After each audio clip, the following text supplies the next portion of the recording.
मित्रों, हम सब ने कहीं ना कहीं बचपन में पौराणिक पुस्तकों से, ऐतिहासिक पुस्तकों से व अपने बुजुर्गों से विभिन्न चक्रवर्ती सम्राटों द्वारा आयोजित होने वाले रामायण कालों, महाभारत कालों व अन्य कालों में अश्वमेध यज्ञ के आयोजन के बारे में सुना होगा और किस प्रकार उस अश्वमेध यज्ञ के आयोजन से पहले एक अश्वमेध घोड़ा भेजा जाता था, एक चुनौती पेश करने के रूप में, जो देश विदेश के विभिन्न राजा महाराजाओं क्षत्रपों के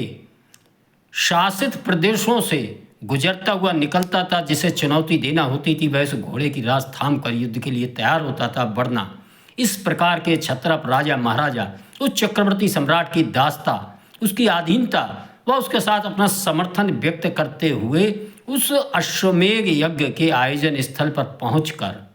अपनी सहभागिता प्रकट करते थे।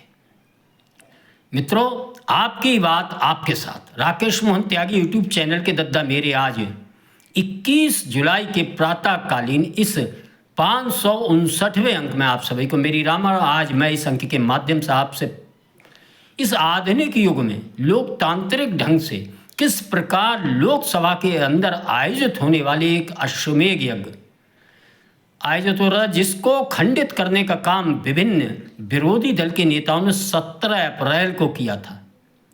निश्चित ही वह लोकहित, राष्ट्रहित और खासतौर से महिलाओं के हित में जो विधेयक उस समय संसद के समक्ष 2/3 बहुमत के लिए प्रस्तुत किए गए थे, और निश्चित ही उससे पूर्व सरकार ने विपक्षी दलों से उन पर सहमति जरूर ली होगी, और उस सहमति से अलग हटते हुए किस प्रकार विरोधी दल के नेताओं ने उस अश्वमेध यज्ञ को लोकसभा के अंदर खंडित करने का जो काम किया था, उसे निश्चित ही एनडीए सरकार व एनडीए सरकार के मुखिया मोदी जी और अमित शाह जी की भ्रुक्टी जिस प्रकार तनी, और 17 अप्रैल के बाद जिस तरह से उन्होंने पुनः अश्वमेध यज्ञ करने से पूर्व अपना अश्वमेध का घोड़ा जो छोड़ने का काम किया है, आज मैं आप सबके समक्ष उसी प्रकरण के बारे में आपसे चर्चा करूंगा। मेरा अनुरोध है दद्दा मेरे, जब चर्चा को सुनकर, जब बतबते को सुनकर, ज़्यादा से ज़्यादा सुनकर यूट्यूब पर जाकर लाइक करके शेयर करके इस अश्वमेध यज्ञ के अवसर पर मेरे भी चैनल में जिन लोगों ने सब्सक्राइब नहीं किया, चैनल को सब्सक्राइब करेंगे। मित्रों, मैं पुनः अपनी बात की ओर आता हूँ। किस प्रकार 17 अप्रैल की पराजय के बाद मोदी योगी जी ने जो अपना अश्वमेध रूपी घोड़ा छोड़ा था, उस घोड़े को जिस प्रकार उसकी रास थामने का अभी तक वह देश के विभिन्न राज्यों में विभिन्न क्षत्रपों द्वारा शासित प्रदेशों के बीच से गुजरता हुआ अपने लिए समर्थन जुटाता हुआ वह चला आ रहा है। आप सब जानते हैं, लेकिन एक बार मैं वह प्रकरण आप सबके समक्ष दोहराऊंगा। किस प्रकार महाराष्ट्र के अंदर उद्धव ठाकरे के सांसदों को शिंदे के माध्यम से किस प्रकार उस घोड़े के अश्वमेध यज्ञ के घोड़े को समर्थन मिलने का जो काम हुआ, वह हम सब ने देखा है। मित्रों, ऐसी प्रकरण में किस प्रकार तमिलनाडु के अंदर डीएमके के 20 सांसदों द्वारा भी जो उस अश्वमेध यज्ञ घोड़े को समर्थन देने का काम परोक्ष व अप्रोक्ष रूप से डीएमके मुखिया ने किया है, वह हम सबके सामने जानकारी है। मित्रों, इसी क्रम में वाईएसएसआर आंध्र प्रदेश हो और इस प्रकार के अन्य छोटे दल तेलंगाना, और आप आगे बढ़ते हुए उड़ीसा और ख़ास तौर से झारखंड मुक्ति मोर्चा मुखिया का जो मौन समर्थन इस अश्वमेध यज्ञ के घोड़े का है, किसी ने कहीं कोई चुनौती अभी तक पेश नहीं की है कि हम इस यज्ञ के घोड़े को पुनः रोककर अश्वमेध यज्ञ खंडित करने का काम करेंगे। मित्रों, इस क्रम में हम सब देखते हैं देश के बहुत मजबूत क्षत्रप, बहुत जिनके बारे में कल्पना नहीं की जा सकती थी कुछ महीने पहले कि उनका ये हश्र होने वाला है, ऐसे बंगाल की टीएमसी की नेता ममता बनर्जी आज चुनौती देने लायक नहीं। उनकी लगभग पूरी पार्टी ही एक तरह से इस अश्वमेध यज्ञ के घोड़े के साथ समर्थन देने निकल पड़ी है। मित्रों, बिहार में भी जिस प्रकार राष्ट्रीय जनता दल के 2-3 जो सांसद हैं, उनके बारे में जो चर्चाएं आ रही हैं कि उन्होंने भी कहीं ना कहीं इस अश्वमेध यज्ञ के घोड़े के साथ अपना समर्थन व्यक्त कर एनडीए सरकार व मोदी जी द्वारा प्रस्तुत जो यज्ञ किए जाने वाला अश्वमेध यज्ञ जो लोकसभा के अंदर होने वाला है, और इसकी शुरुआत आज कल 20 जुलाई के मानसून सत्र अधिवेशन के द्वारा होने वाली है। मित्रों, इसमें सबसे आप देखेंगे पंजाब की आम आदमी पार्टी जो बुरी तरह से उसके राज्यसभा सांसद पूरी तरह से टूटकर पहले ही एनडीए सरकार के साथ आ चुके हैं और राज्यसभा में 2/3 बहुमत का आंकड़ा जिस प्रकार एनडीए सरकार ने प्राप्त किया है, ये कोई छुपी हुई बात नहीं। लेकिन मित्रों, लोकसभा के अंदर भी एनडीए सरकार इन बिलों पर, इन राष्ट्रीय हितों के कामों पर, महिला हित के कामों पर,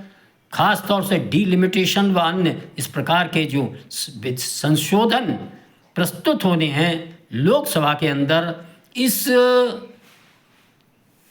यज्ञ के माध्यम से जनहित के लिए उसमें अपना समर्थन व्यक्त करने के लिए 3/3 बहुमत के लगभग करीब पहुंच चुकी है। लेकिन इसमें सबसे बड़ा जो रहस्य है वह है मोदी जी के अभिन्न मित्र माने जाने वाले समाजवादी पार्टी के मुखिया, उत्तर प्रदेश के मुख्य विपक्षी दल के नेता अखिलेश यादव, कि आखिर अब वह क्या करेंगे।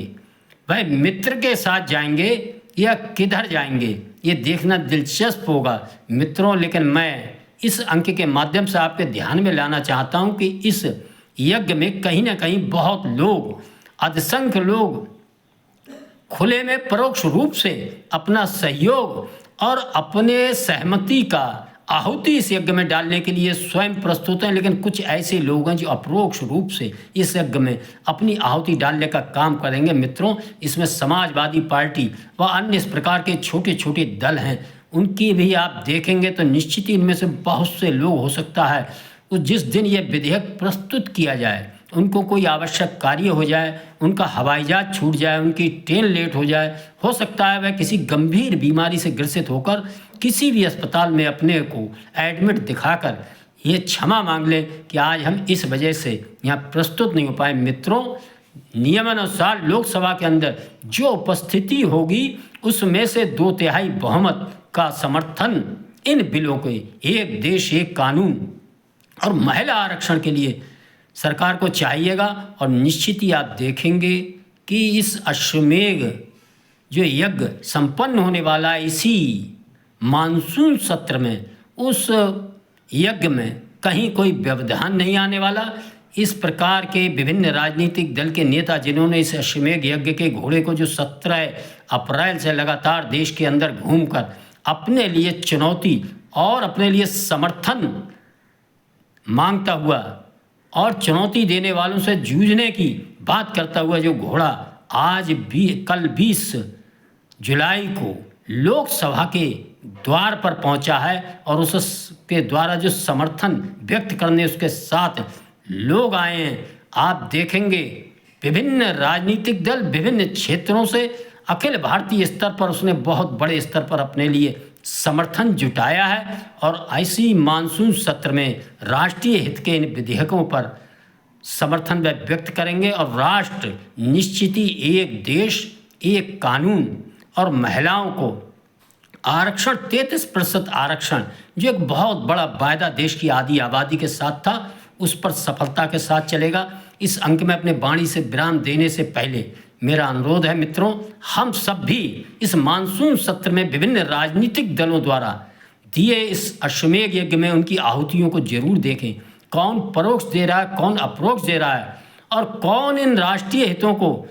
महिला हितों के मुद्दों पर विरोध करने खड़ा हुआ है, इन चेहरों को जरूर पहचानेंगे। धन्यवाद। जय श्री राम, जय श्री वाल्मीकि भगवान। भारत माता की जय।